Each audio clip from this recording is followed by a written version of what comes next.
The name's Bane. James Bane. Yeah, cut. Nah, thanks very No. much, Mr. Bane. Yes, we'll, Did you not check my references? Well, you see, you're just not quite right I worked for with the Sir role. Michael Caine. I was on Batman. Yeah, thanks very much. I'm going for an edgier Bond than Daniel Craig. Daniel Craig is handsome. Here we go. Welcome back to another episode of 365 Movies in 365 Days in 3 minutes and 65 seconds with Hanging with the Herons. My name is James. We have A Dark Knight Rises.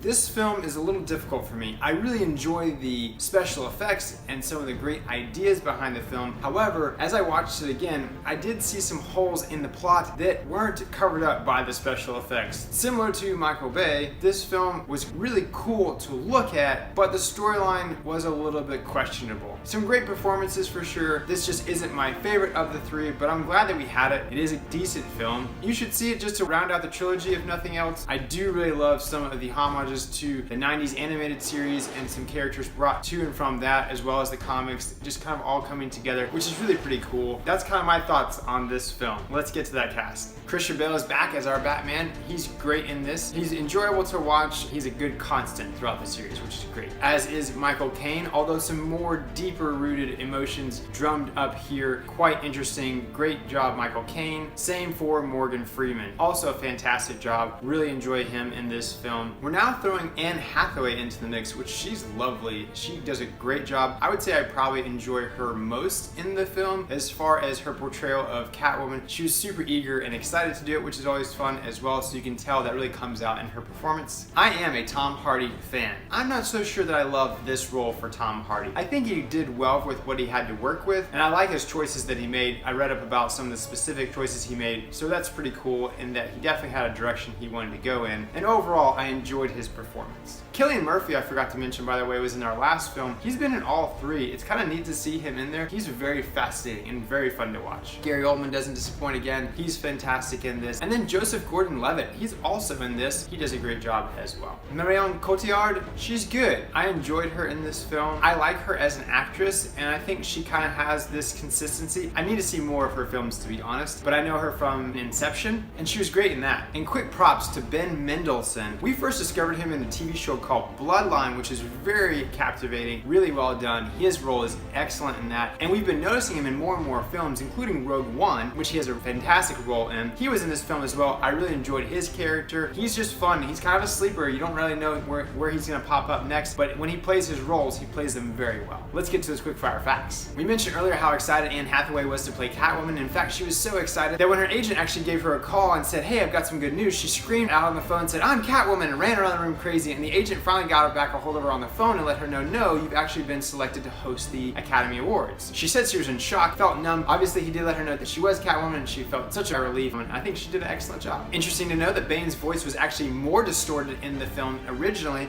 They had to go back and re-record his lines just because they couldn't understand what he was saying. A lot of actual comic book references brought into the film. Last quick fire fact, a local man was arrested for attempting to steal an unmarked police car. He told them it was part of the scene and that he was attempting to steal a car as an actor. They said that wasn't very plausible, just like this film.